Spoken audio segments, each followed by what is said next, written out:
Recording in progress. Hello everyone, welcome back to my channel. Before I jump into another great talk with this incredible guest, I just want to remind you to join my mailing list, all the links to my Instagram, my books that I wrote, and other websites you find underneath the video. But first of all, I just want to say to Scott, because Scott is joining me for the second time, I want to express to you enormous gratitude from the audience, because I'm sure you don't have time to read all the comments, and you have been on so many YouTube channels recently. So I just want to say thank you to you. There are such a great comments. You are a national treasure. So go, Scott. You mean there's comments I can read? I didn't know that. I'll Yes, have to check it out. Yes, yes, and they don't hurt. They actually very, very kind, beautiful comments. So welcome back, Scott. Thank you for joining me again. Thanks for having me.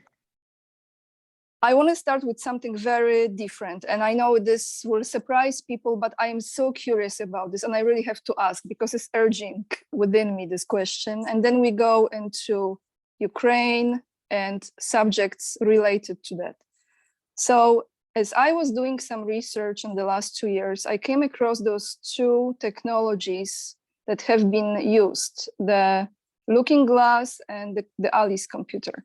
I know that when you were in Iraq, as I'm aware, Iraq actually, that looking glass technology has been discovered in Iraq. So this is very quick question. Do you know anything about it? Did you hear anything about it? Was this actually found in Iraq and taken to United States? Can you tell me anything about it? I have never heard, I mean, I've heard of the term looking glass, but I've never heard of the term looking glass in relation to Iraq. And I'm unfamiliar with any program or any event that involved. I mean, you can educate me if you'd like, maybe it'll ring a bell, but I don't know what it is. Okay. So let's leave this subject. I will do more research and then I will get back to you with as much as I can have this information precisely. But I want to start with something that is really the most important right now. And few days ago or a week or so, Sergei Lavrov gave the only interview, which I'm pretty sure you watched, to the Indian TV station, the only interview. So I actually wrote this down because I know this will take a little moment, but I want people to hear what he said. And then in relation to his words, I would like you to elaborate on this, because I'm very surprised by what was taking place. And I was not thinking it was like that. So the journalist asked that tactical nuclear weapons, will Russia ever use them? And Lavrov said, when the Soviet Union and the United States in 1987, Gorbachev and Reagan decided that they have the special responsibility for peace on this planet, and they signed a solemn declaration that there could be no winners in nuclear war, and therefore nuclear war must never be launched. After the Trump administration came to office, we have been telling them, because the tensions were aggravated, and we said, why don't we try to send a positive political message to the entire universe and reiterate what Gorbachev and Reagan pronounced during those 4 years of Trump administration.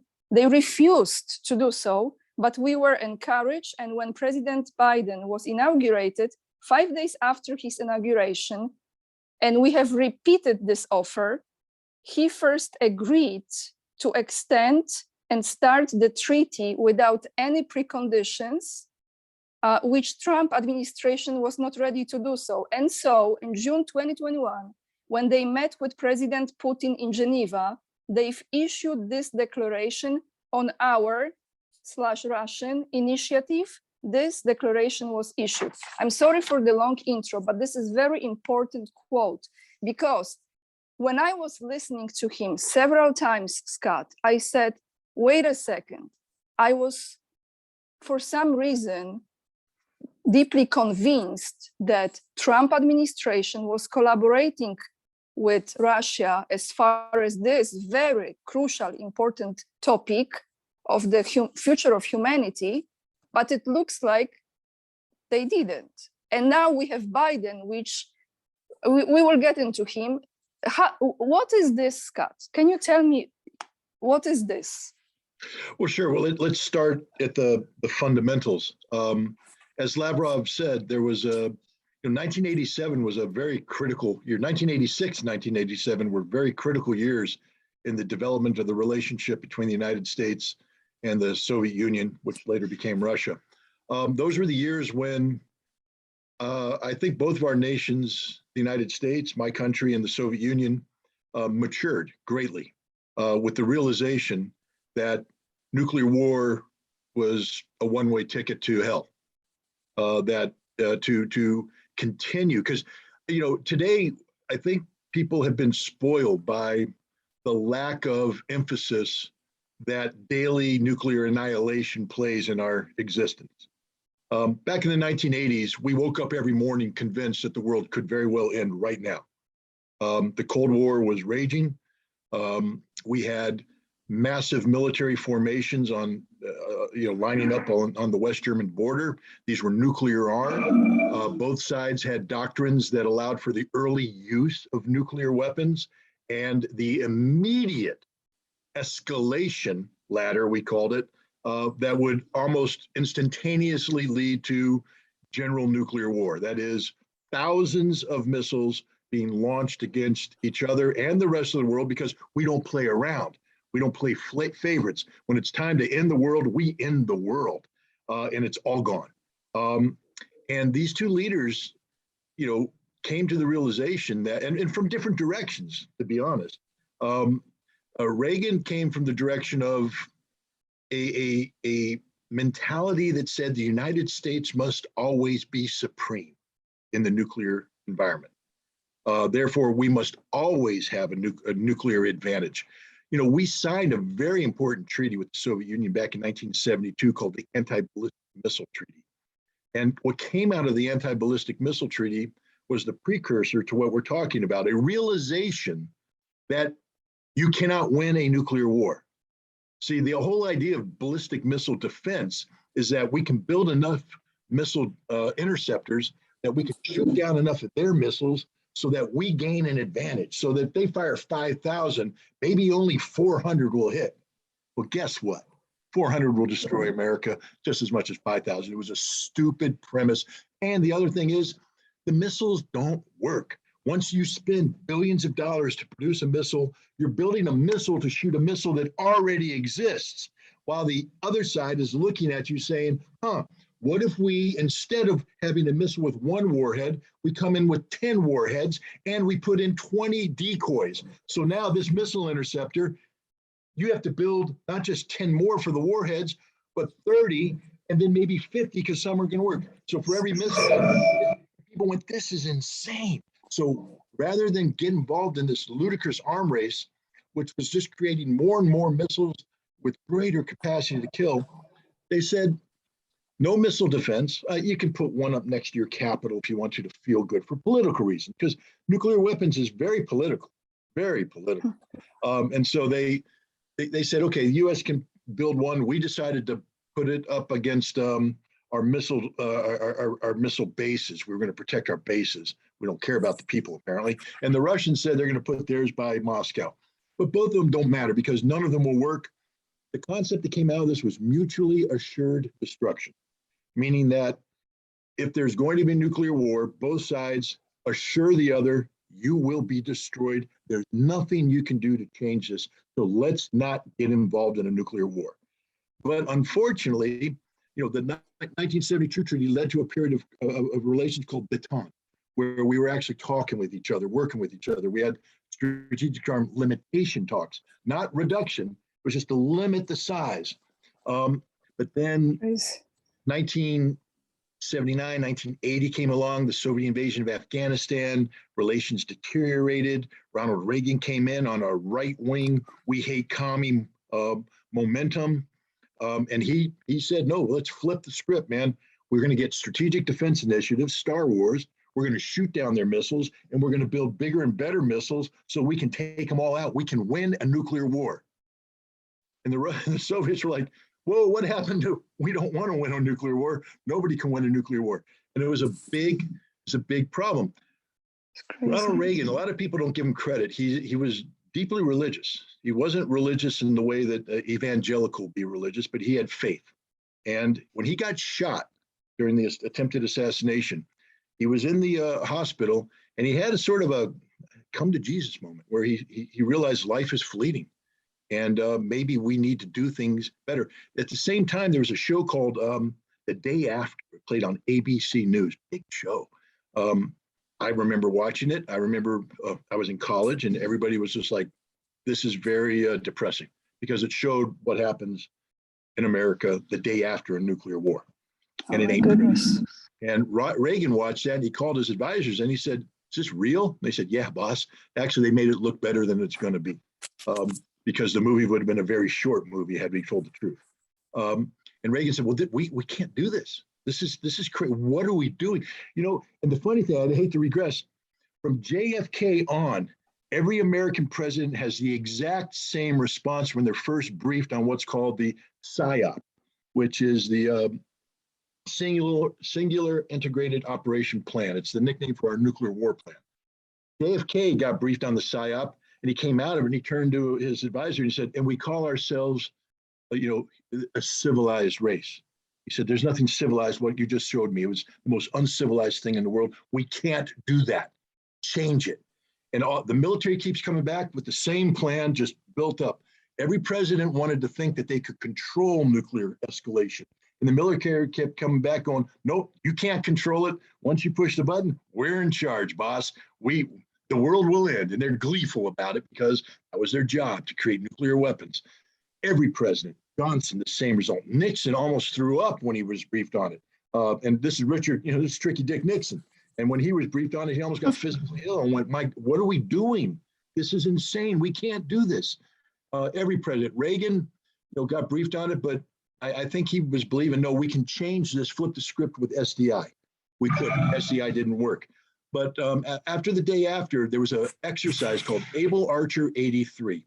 It was part of the Reforger exercise, which is a reinforcement of forces in Germany, where we trained every year, because we had 300,000 troops in Germany. And if the Russians came across, the Soviets came across, those 300,000 job was to hold them until we could fly in the rest of the troops. Another 250,000 troops for big time war, with nuclear weapons, by the way.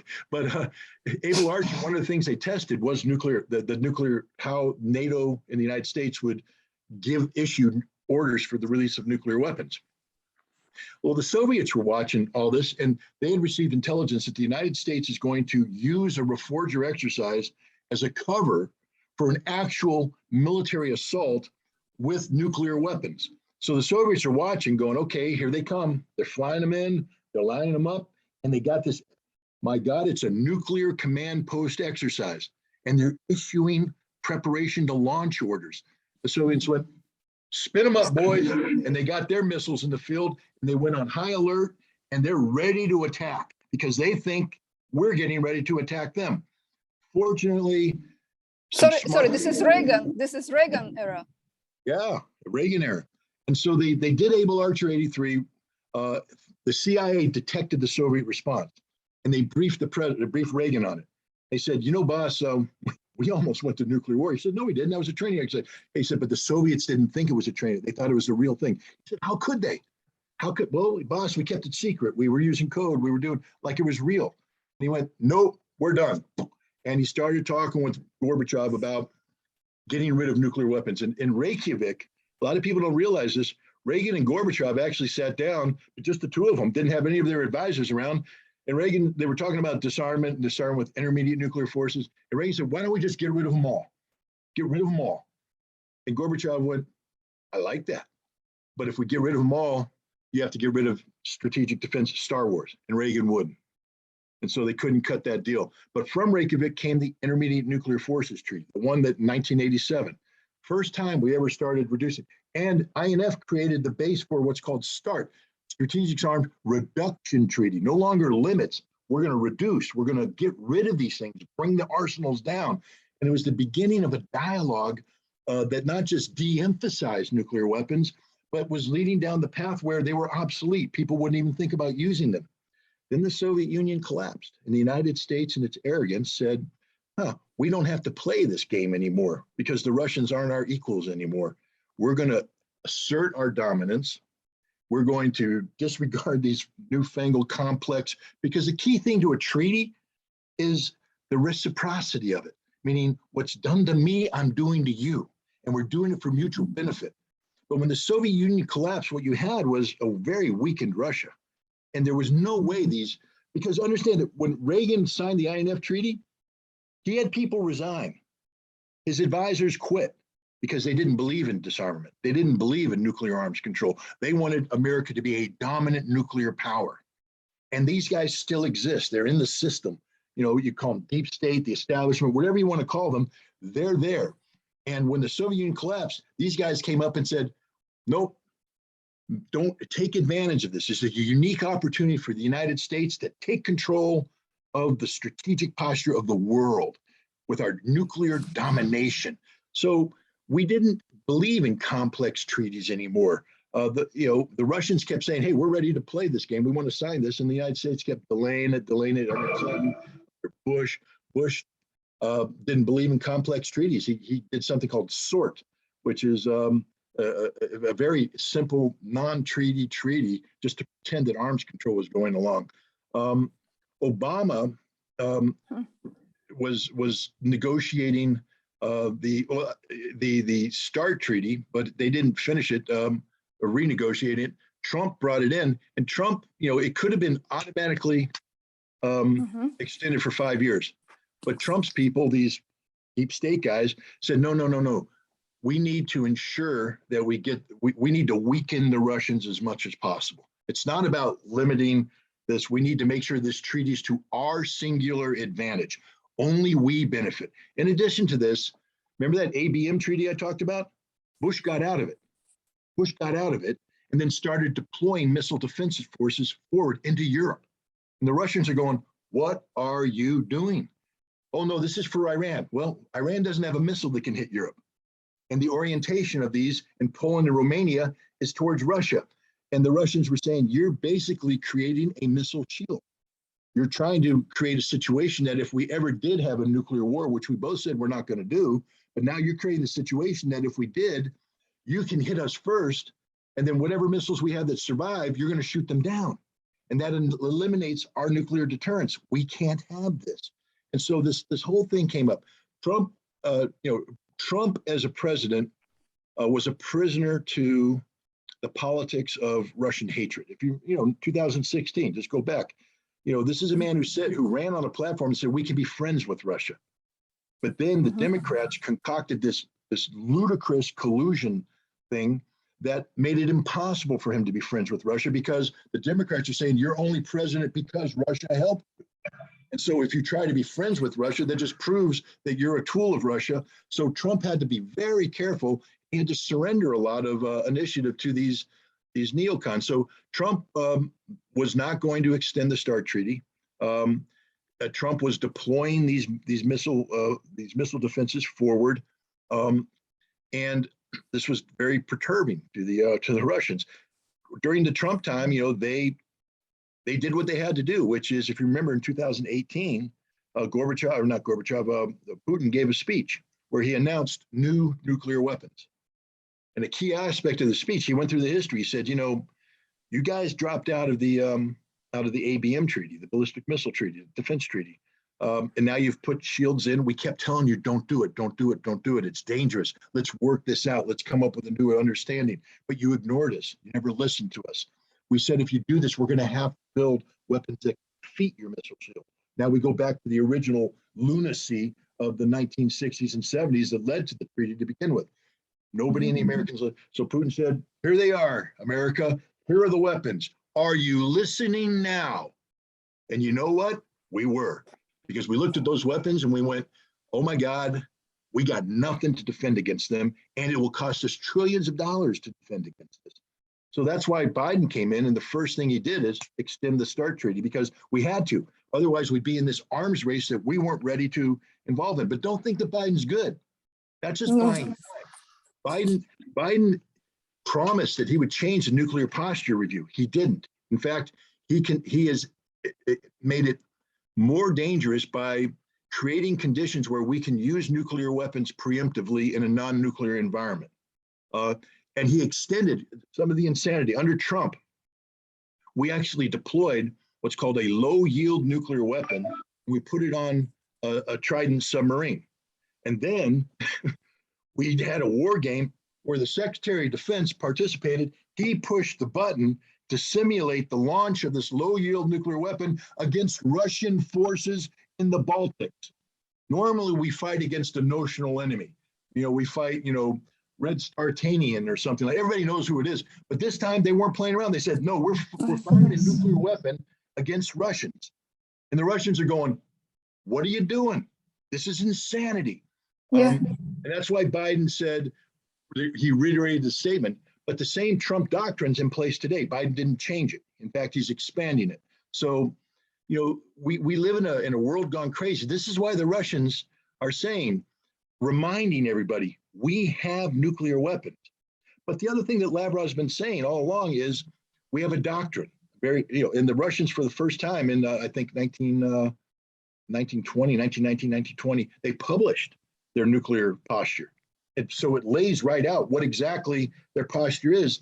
And their posture is that nuclear weapons are deterrents, that we won't use nuclear weapons unless we receive a nuclear attack on our soil, or a conventional force represents an existential threat to our country, and then we have to respond nuclear. That's, for instance, I'll give you a hint. If NATO amasses troops in Finland, if Finland joins NATO, and they threaten St. Petersburg, which is only a few miles away, Russia will use nuclear weapons in defense. I'm just saying that's their doctrine. I'm not a Russian. I'm just saying when I read their doctrine, that's what they're going to do. I'll give you another one. This summer, the United States is deploying a hypersonic missile called Dark Eagle into Germany. Dark Eagle, once launched, can hit with precision, deadly accuracy, the Kremlin. So you create the potential of a decapitation attack. Part of the Russian doctrine is if you launch a conventional decapitation attack against us, we launch everything. All nuclear weapons go up. So why would we? Can I say we are literally on the very edge? No, the Bulletin of American Atomic Scientists, I think, they have this Doomsday Clock, and they keep playing games. 5 minutes to 2 minutes. And I don't know where we're at now, a minute and a half or something like that.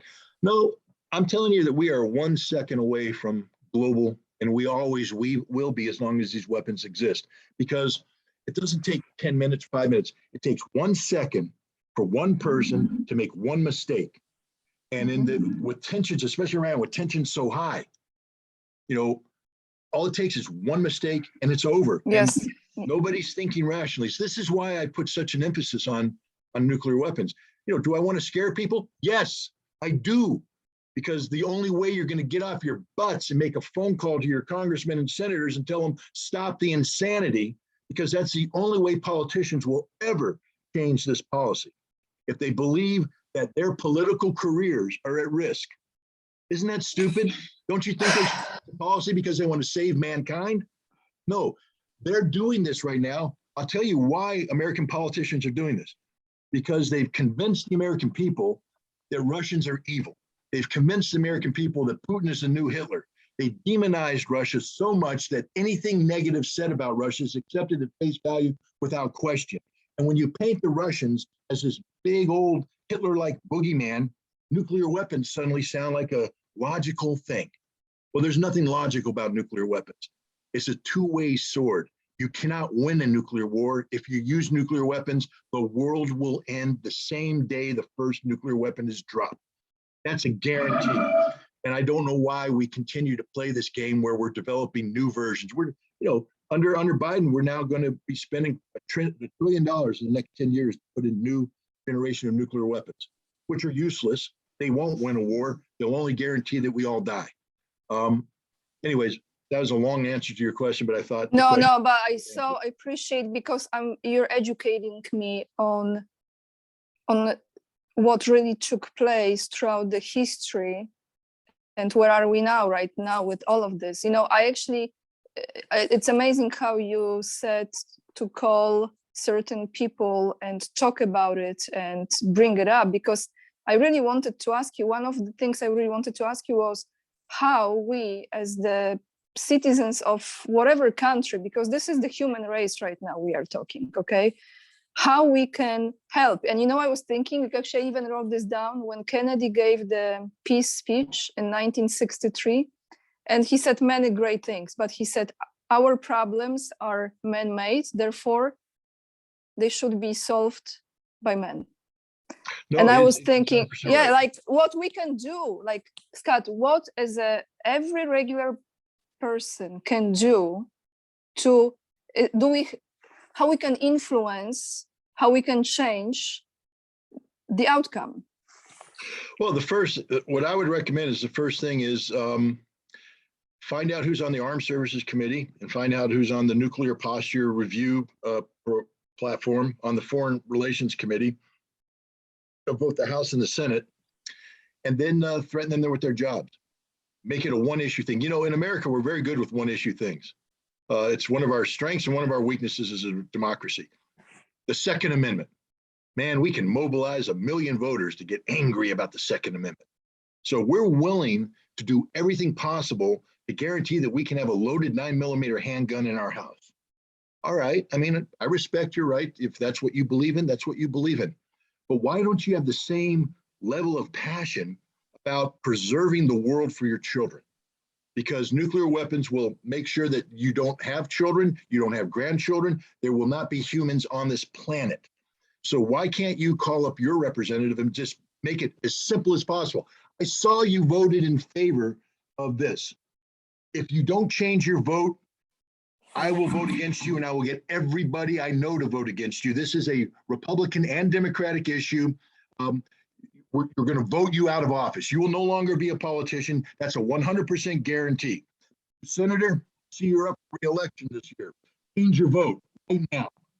I want you all to start saying no to nuclear weapons and put pressure on the administration, because I'll tell you what, the experts that we put our trust in, they're not experts.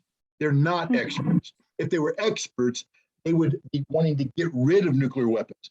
Any expert that says that there is a viable reason for nuclear weapons to exist today, they're a paid shill of the nuclear weapons industry and the military industrial complex.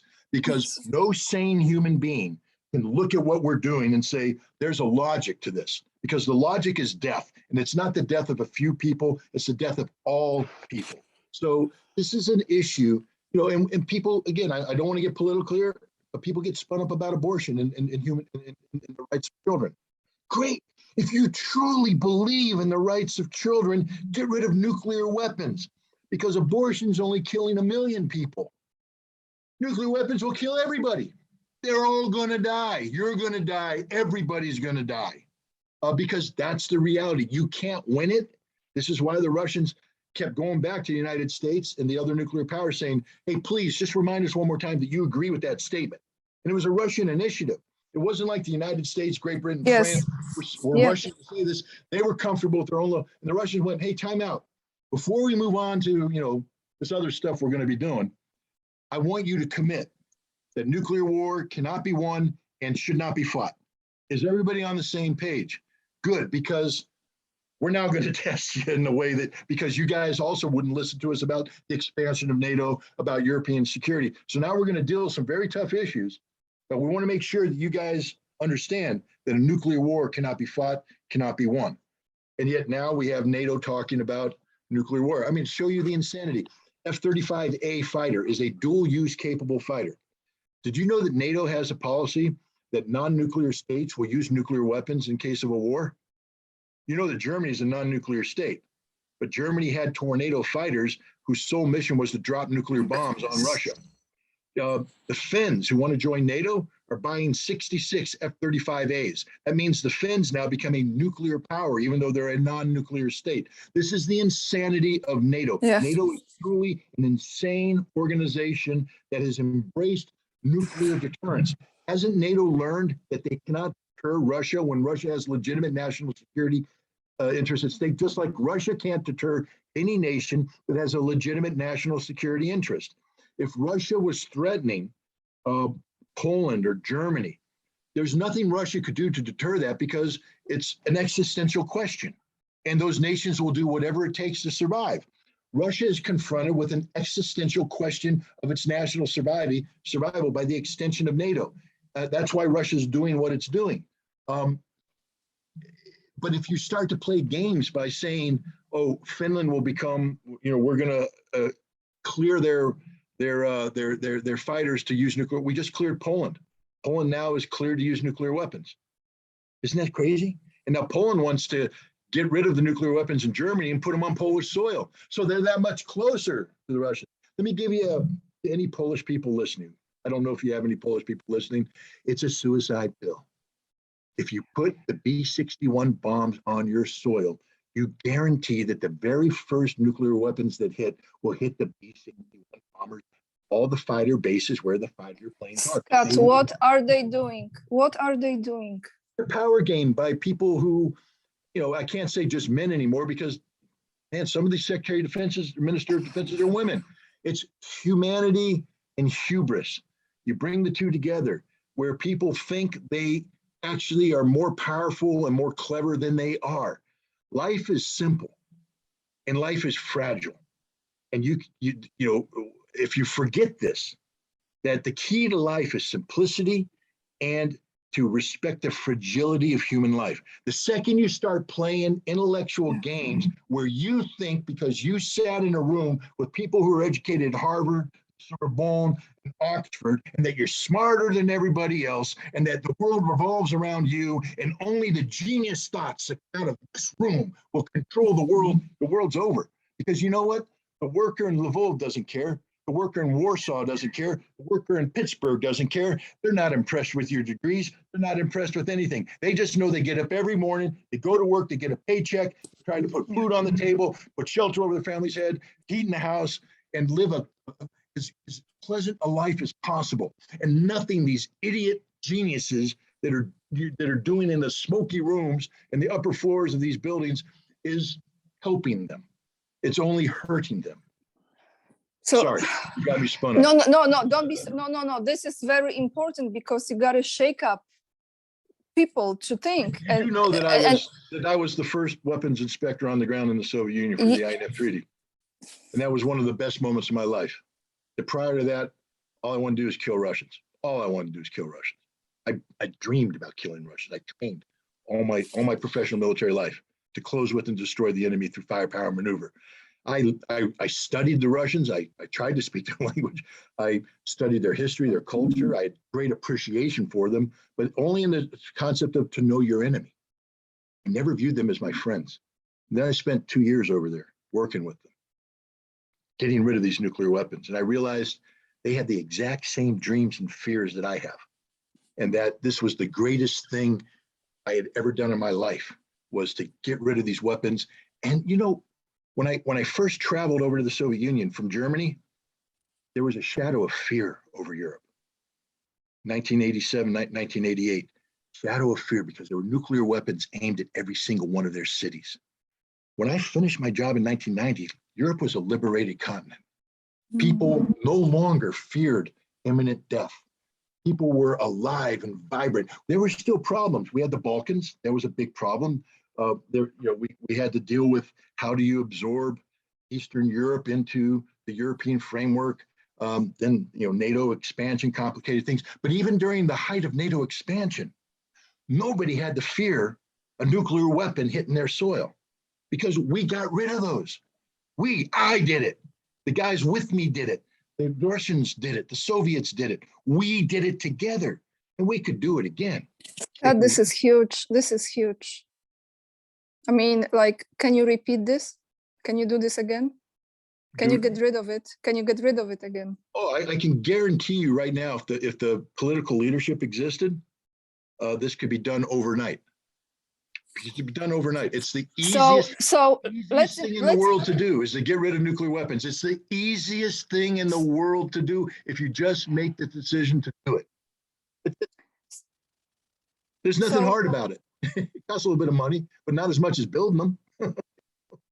Let me ask you this, because you know so much. I'm trying to figure out with a very simple approach to this, who is controlling who and who is pushing who. Because as I understand, CIA, I think, is much bigger threat than military complex, but both are in the same group. We have the financial, which is UK. So we have money is England, okay? Spiritual is Vatican. And then we have military. So America is the force and the power. So we have CIA and we have military complex. I'm trying to understand who is controlling this, who is controlling those motions. And we have bankers, I forgot, but bankers are like, right, top. Who is doing this, Scott? Who is telling Obama to say to Biden, because it's like a phone, who's telling Obama, and before Obama, I don't know who is there, to tell to Biden to do this and this and this. Who is doing this? Well, Dwight Eisenhower warned of the military-industrial complex, but he actually warned about the military-industrial congressional complex. And when you bring in Congress, you bring in everything you just talked about. When the CIA could be shut down by an act of Congress right now. Congress could say, everybody says the CIA is powerful. Congress could shut them down right now and just say, you no longer exist. And Congress could order Department of Homeland Security to surround the CIA and arrest them all and make sure that all their secrets are gone. They got nothing. Go. They could do it. So the CIA is not as powerful as people think. Knowledge is power. Information is power. And the CIA, or in this case nowadays, the Director of National Intelligence, has sort of a death grip on power. But what we're seeing is that knowledge is fake. The CIA, it's no longer about real knowledge. It's about perception. For instance, when Biden called up Ashraf Ghani on July 23rd, and Ghani said, hey, the president of Afghanistan, and he said, I got 15 to 20,000 dudes coming over the border. And it's over, man. If you stop flying close air support missions to my guys and you're talking about getting your people out, it's over. We'll be done in a week. And Biden went, whoa, whoa, whoa, whoa. You can't say that. What I need you to do, go on TV and tell everybody everything's okay, even if it's not true. And that's a direct quote from the President of the United States, even if it's not true. So knowledge, information is nothing. It's a perception. It's how you control. The United States has operated for so long under the belief that we create our own reality because we are so powerful, so overwhelming in our economic and military strength and the political power that brings to bear that we can dictate our own outcomes to solutions. Well, not anymore. That's falling apart. But so the CIA now, and we just heard the National Security Advisor say that we're declassifying information and releasing it, even if it's not true, to shape perception. Jake Sullivan. So the CIA, their day is done. CIA's day is done because truth no longer matters. We're not dealing with truth, we're dealing with perception. Can I say something here, Scott? I heard from one of my guests, previous conversation I had, who lives in France, and he's quite knowledgeable. It was about the French election, okay? And he said that in Paris, there is entire floor, if not more than one floor, next to the French president where CIA resides. So they are not just in the United States, they are everywhere. Is he talking about the CIA or is he talking about French intelligence? He said CIA. Look, I'm just telling you, right? The CIA isn't that good. They're not as good as everybody thinks they are. They're full of humans who literally have lost touch with reality. They're not that influential because information isn't important anymore. Perception's important. And France could shut the CIA down in France in a heartbeat. All they have to do is evict them. They know who they are. Just tell them to Okay. go. So no, I don't. I've never been that impressed with the CIA, especially post-Cold War. Pre-Cold War, the CIA has some really good analysts, but post-Cold War, they're a pathetic little group of has-beens who get a lot of money and they fail at everything they do. They fail at everything they do. They haven't succeeded in anything. Oh, they'll say, I recruited this spy, I recruited this spy. The biggest war the CIA fought recently was in Afghanistan. They created secret armies. They bought the Afghan government. They were working to do the same thing in Pakistan, and they lost. They lost Afghanistan.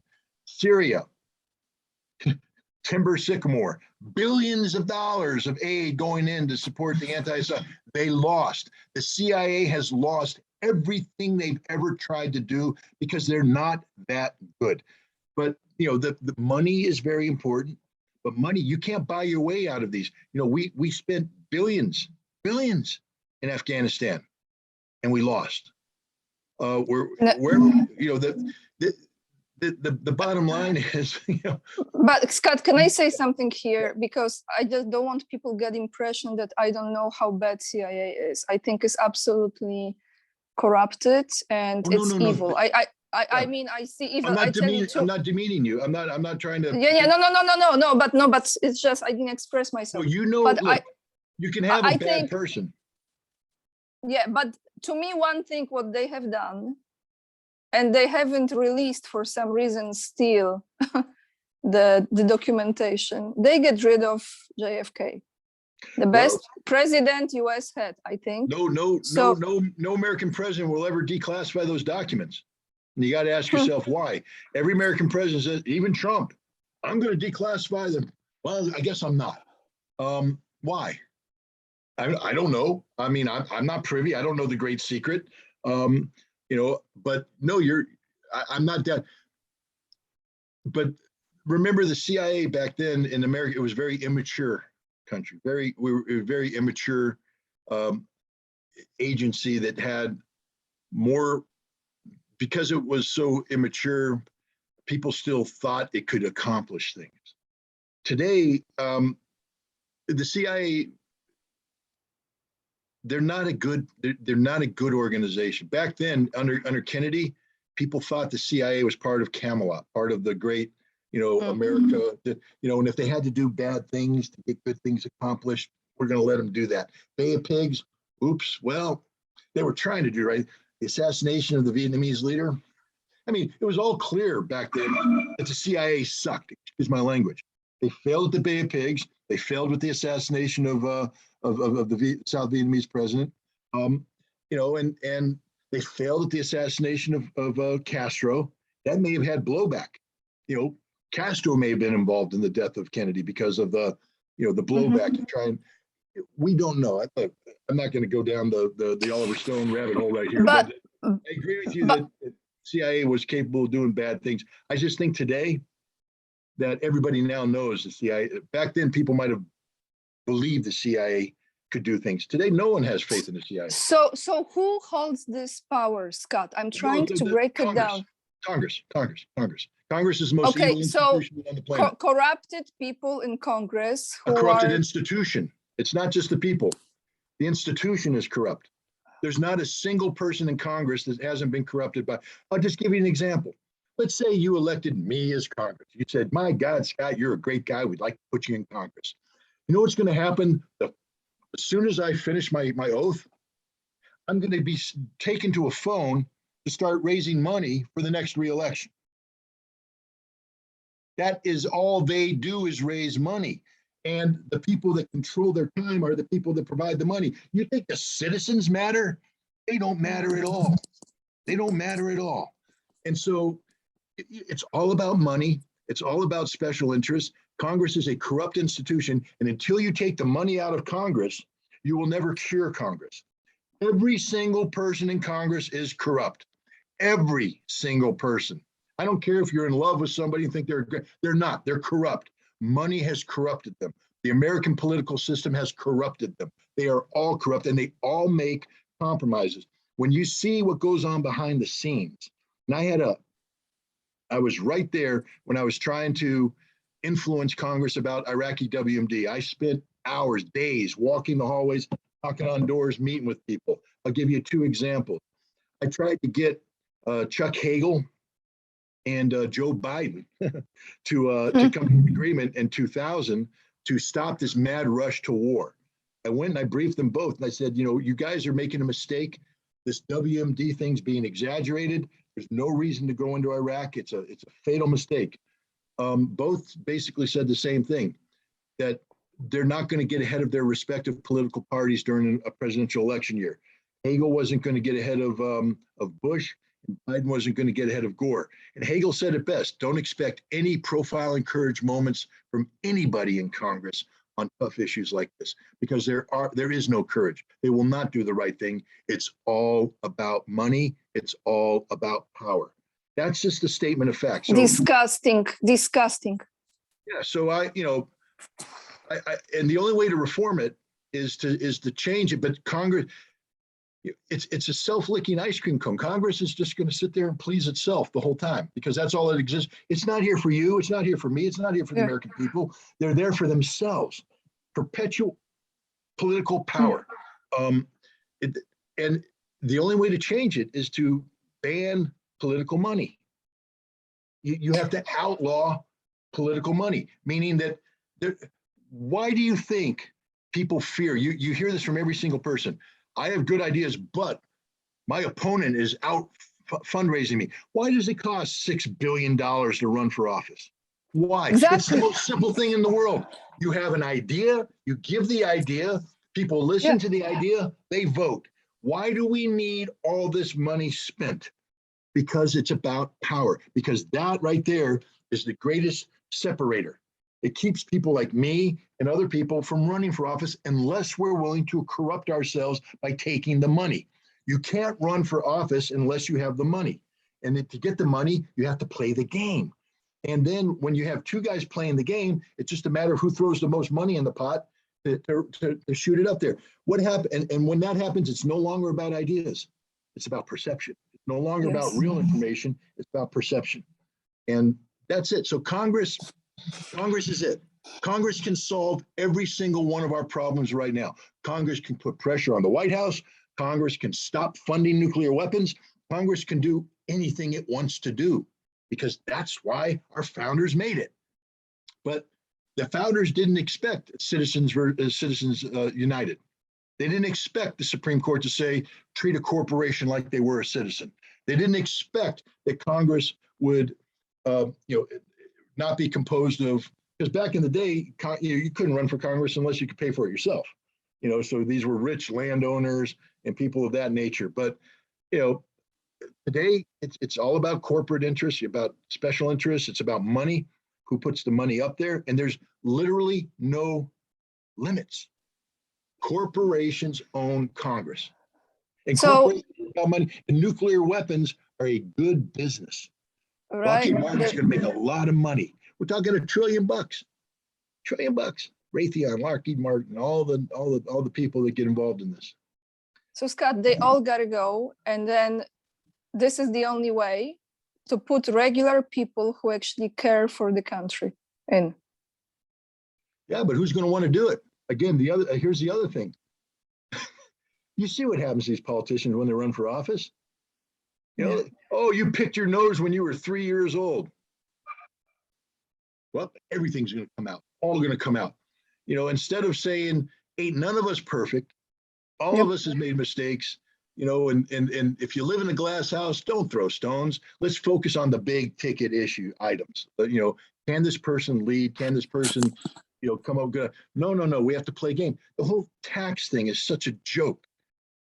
Hillary Clinton doesn't care about any philanthropy, but she's a professional politician. So she has an accountant that sits there and says, you have to, pay these taxes, and then you have to give away, as tax deduction, donations to these following funds, so that when we release your tax records to the public, they go, oh, ain't she perfect? There's no reason the public needs to see your tax records. There's no reason the public needs to see your tax records at all. Well, but it's not law. Scott, the Clinton Foundation and what they have been involved in, I don't even want to go there. So here we have. I agree, but you know, trust me, there's some Republicans that are just as bad and just as, because they're all the same. At the end of the day, yeah, they're the it's one same. party, one corrupted party. One corrupted party that yins and yangs against each other. But at the end of the day, you know, you have some outliers here and outliers there, but in the center, they're the same people, the same ideology.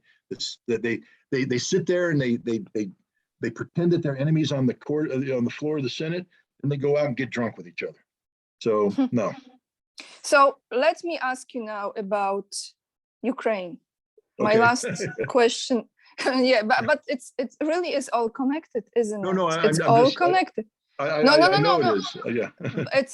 It's all connected, because here we have the nuclear weapons, here we have the corrupted politicians, here we have more money being sent to support. How do you see it right now, and where is this going? Because ultimately, Russia is gonna win this and it's gonna end, but how is gonna end?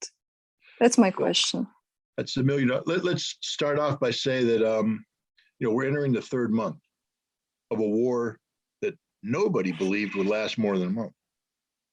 No one did. I mean, yeah, no one says it's going to be over in 3 days or 5 days. I mean, that's just fantasy that people picked up. But I think myself included thought that this was going to be won a lot quicker than it was going to be won. I was surprised at 3 things, actually. One was the soft approach taken by the Russians going in. I understand why they did it. I think history will show that was a fundamental mistake, because it was made on flawed assumptions that were, and you know, you do know that the Russians arrested 150 officers from the FSB that belong to the 5th Department that's responsible for doing the intelligence preparation of the battlefield in Ukraine. These guys apparently told the Russian leadership that we control certain Ukrainian generals who are going to keep their troops in the barracks, and we have bought mayors who are going to ensure that the public, and this is why the Russians did what they call the bucket of water. They flow down the hill, take the path of least resistance. So they put these poor boys on a convoy and said, drive until you stop, until somebody stops you. Just keep driving. And they did. The Ukrainians didn't stay in their barracks, and the mayors weren't going to support them. And these initial convoys got extended and ambushed and slaughtered. It was horrible. That was a huge mistake by the Russians, So that's one. Two, I don't think anybody expected, and we should have. This is a fundamental failure of analysis on my part and on everybody's part. The Ukrainian military turned out to be a lot more professional and a lot more capable and a lot more willing to sacrifice than people thought. I think some people thought, myself included, that once you take out a few elite units, that the Ukrainian military would fold like a house of cards. They would surrender, because I thought the Russians were going to come in with their doctrine. The other thing that turns out is that the Russian doctrine, and again, history teaches, it's amazing how once reality hits, you suddenly remember the lessons of history. The Russians were fighting World War II because there was never a major land combat in the Cold War. So the Russian doctrine from the Cold War was really an adaptation of World War II tactics to Cold War, and then it continued. So the Russian doctrine, the exercises that they ran in the fall, if you take a look at those exercises, that's the Second World War. Major tank movements moving in and all this stuff. Well, I think the Russians were educated that doctrine has to be modified, because a capable enemy with good weapons and good training and good leadership will slaughter you if you come at them like that. So the Russians have changed their way. This is why there's such a big pause between the withdrawal from Kiev and moving in, because the Russians had to retrain their guys. And it basically, and Putin said it best. He said, this is, we are fighting a very literal war. And what he meant is by the book. That meant that the Russians now, and now we come back down to basic military math.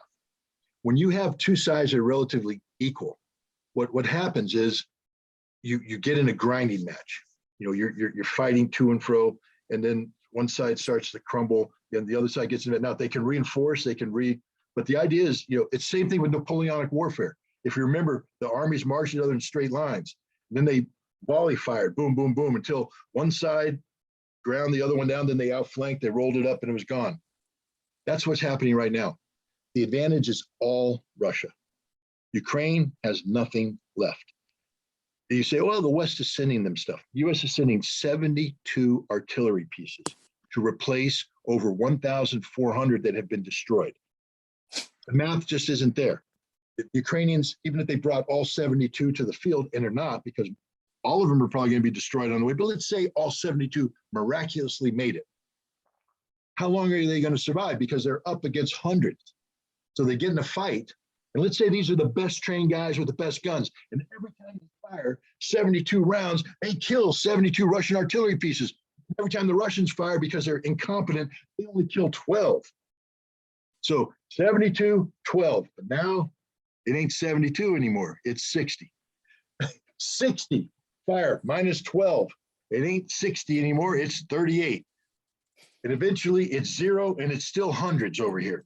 That's the reality. And the Russians have said, we're not doing the frontal assault, lose a lot of guys anymore. What we're doing is taking advantage of all the advantages we enjoy, because it's also about maneuver. Maneuver isn't just attacking the enemy. Maneuver is also your ability to go back and rest. Guess who gets to go back and rest? Russians. Guess who doesn't get to go back and rest? The Ukrainians. There's nowhere for them to rest. Guess who gets to go back and fall in on hot showers, hot food, and fuel? The Russians. The Ukrainians got none of that. And it's a cumulative effect. And the Russians right now are just fighting this very slow, deliberate battle. And you listen to the Ukrainians, they admit they've captured hundreds of villages. And when we say villages, these aren't villages, these are reinforced fortresses. All the villages have had trenches dug in, concrete poured. These are fortified positions, and the Russians are taking them one at a time. And the Russians' casualties, they're losing 4 wounded today, 1 dead, 5 wounded the next day. The Ukrainians, they're losing 60 dead, 100 wounded every day. And again, eventually the military math comes into play, and you're just going to go through until there's nothing left. So that's where we are right now. We're in the middle of the Russians using every advantage they have in a slow, deliberate battle where the outcome is guaranteed. The Russians aren't going to make any more mistakes. The day of the Russians allowing one of their convoys to go off and get ambushed is over. That will never happen again. The Russians are, because too many people died. Too many people died. When you heard Peskov say, the losses are terrible, terrible. That doesn't mean that they suffered 20,000. It means they suffered 3,000 to 5,000. That's terrible. The mother of those 3,000 to 5,000, there's 3,000 to 5,000 mothers right now in Russia who lost their kids. Now, trust me, it's even worse for the Ukrainians. I mean, I don't even want to get into the death and destruction that's being put on them. They've suffered because Scott, they are not even trained, those citizens. Not anymore. The people they're bringing to the front lines right now lack the training. And I don't want to make the illusion, but there's a movie. This is a scene in a movie that made me think of Ukraine. The movie's called Downfall, and it's about the last days of Adolf Hitler in the bunker in Berlin. And you have a scene where a professional general officer named Monk is leading the defense with his highly trained German troops. And the Germans are killing Russians. They're getting killed too, but it's a hard fight because these are good soldiers fighting good soldiers. I mean, it's tough. Mm-hmm. But then he watches the militia, the Volksturm, the old men, the young boys who receive no training, and they're running across, not knowing what, and they're getting slaughtered, gunned down, mowed down. And he leaves the front line, he goes to the bunker, and he says, "You have to stop this. This is murder, murder." And Himmler, who controlled them, said, "No, they are dying for the fatherland. This is a sacrifice they have to make." And unfortunately, Zelensky has taken on that role. I'm not trying to say he's Himmler in terms of ideology, but here's a leader that could stop this. Here's a leader that could stop this, right? Because if Zelensky's watching this, I'll give you a pro hint. You've lost. You can't win. It's over. And the longer you extend this, all you're guaranteeing is that tens of thousands of more of your citizens are going to die, both in the military and civilians. Tens of thousands. You could end this suffering now by recognizing the inevitability of the outcome. You can't stop the Russians. The West right now is pouring in everything they got. Hundreds of tanks, hundreds of armored vehicles. It ain't enough. Again, remember what I said about the artillery, 72 versus hundreds?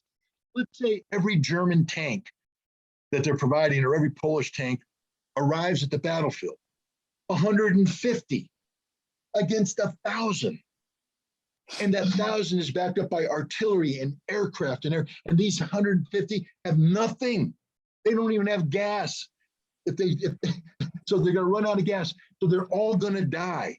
They're all going to die. They cannot survive. This is just a reality. Everything that's being sent in will be destroyed. So why are we doing this? Because Lloyd Austin said we want to make the Russians pay a price. But Lloyd needs to understand that you can't look at the first 2 weeks of combat and think that that's what's happening today. It's not. The Russians aren't losing people. They're not fighting that kind of fight. The Russians aren't allowing the Ukrainians to inflict casualties. The Russians are using all of their advantages. This isn't about heroism. This isn't about saying, "Hoorah, I'm charging for the motherland." This is about, it's murder. It's literally murder. They locate the Ukrainian soldiers. They slowly maneuver in position. Then they bring the firepower down and they kill the Ukrainian soldiers. And then they pull back, they gather more intelligence, they slowly move and they kill them. There's no chance for the Ukrainians to be heroic. To be heroic, you have to be given a chance to fight. They're not being given a chance to fight. They're only being given a chance to die, and they're dying by the hundreds every single day. Every single day. And soon they'll be dying by the thousands every single day. My goodness. So when this is the reality.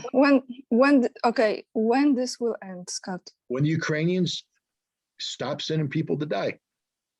I mean, the Russians are grinding it out right now. They're advancing 5, 10, 12, 20 kilometers a day. Eventually, they'll capture all the territory they need to capture, and they'll kill all the Ukrainians they need to kill. The Russians made a strategic, you saw they blew up the railroad bridges, which tells you they're probably not crossing the Dnieper going into Western Ukraine, but they are going to go south. They are going to link up with Transnistria, and they're going to create this new, I think it's going to be called the Crimea Federal State or whatever, but it's going to be a giant new part of Russia. And then, rather than go in and give the Ukrainians a chance to kill Russians, because I think the Russians are done dying. I think they don't want to die for this anymore. Too many of them died. I mean, again, hats off to the Ukrainians. You guys did what nobody thought you could do. You stood up to the Russians and you gave them a big bloody nose. But the Russians, they went home, put some ice on it, got it to stop bleeding. Now they've come back, and now you made them mad too. You made them mad. I think in the beginning, the Russians, honestly, it hurt them kill Ukrainians. It hurt them. Not anymore. Not anymore. They gleefully kill these soldiers because they view them as Nazis. They view them as nationalists. And most of the people they're fighting right now are, because they've killed most of the professionals. Most of the professionals are dead. There's over 25,000 dead Ukrainian soldiers. Do you know that? Over 25,000. There's over 40, close to 50,000 wounded. I mean, it's just going to get worse because it's a cumulative effect. A little packet here, but when everything comes in and it all sequences in, the synergy, when it comes in, is going to be a beautifully horrible thing. It's beautiful from a military perspective to watch it happen, because it's very rare that you get to fight a battle of annihilation. The Russians are fighting a battle of annihilation. And when they bring all their pieces together and they've shaped it all up just right, it ends that quick. And the Ukrainians know this. They're scared. They are scared to death because the guys on the ground know exactly what's happening to them. The guys in Kiev know exactly, but they're playing some political game in Kiev where they think NATO's going to come to their rescue.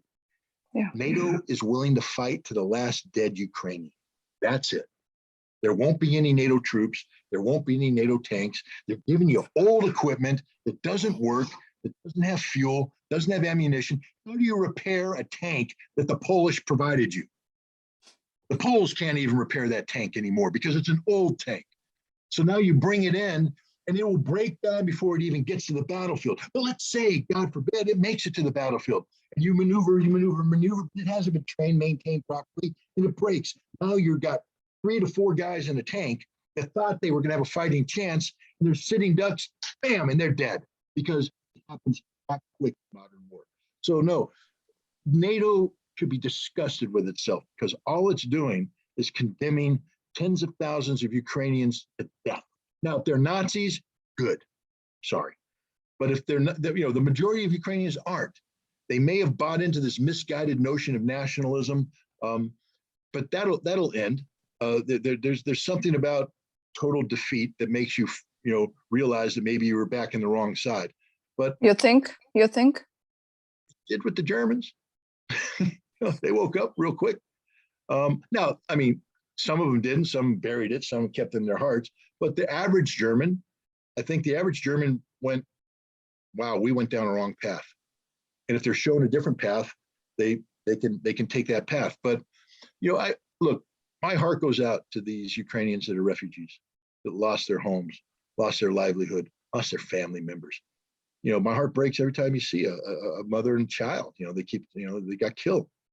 Well, yeah, it's war. What did you want? What do you think was going to happen? And what does Zelensky think's going to happen tomorrow and the next day and the next day? More women, more children, more old people are going to die because you won't do the honorable thing. You won't be the leader that the Ukrainian people deserve.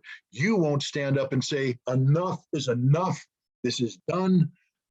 How do we preserve what, if Zelensky had sued for peace 2 weeks ago, Odessa would probably still be a Ukrainian city.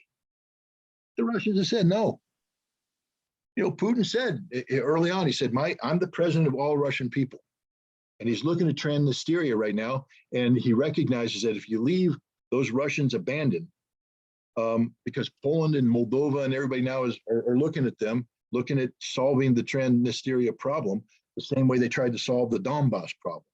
So the Russians are saying, we're not going to play this game. We're not going to let this mature into a boil that needs to be landed. We're just going to take care of it now. We're going to go all the way across. We're taking all the southern part of Ukraine.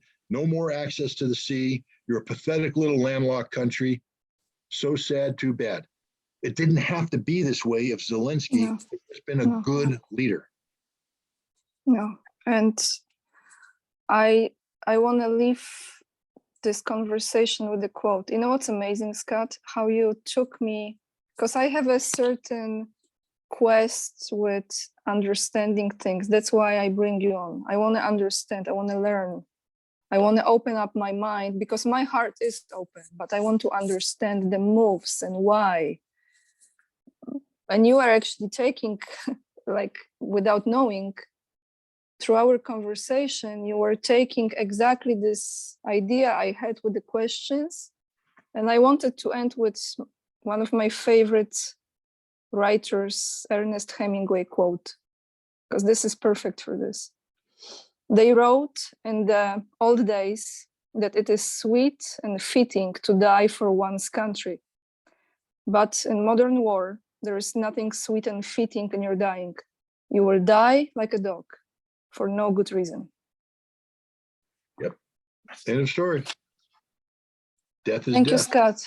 Thank you for this conversation. I hope to connect with you again when we hopefully are at the end of this and learn more, because I think the audience needs to hear your voice. And I applaud you. I salute you truly for your courage and for the truth, for doing this. A lot of people know things, a lot of people don't know, or they have an idea. But when you articulate the events, the facts, the situations, the story that you experience, this is enormous help for people. So thank you so much again. Well, thank you very much for having me.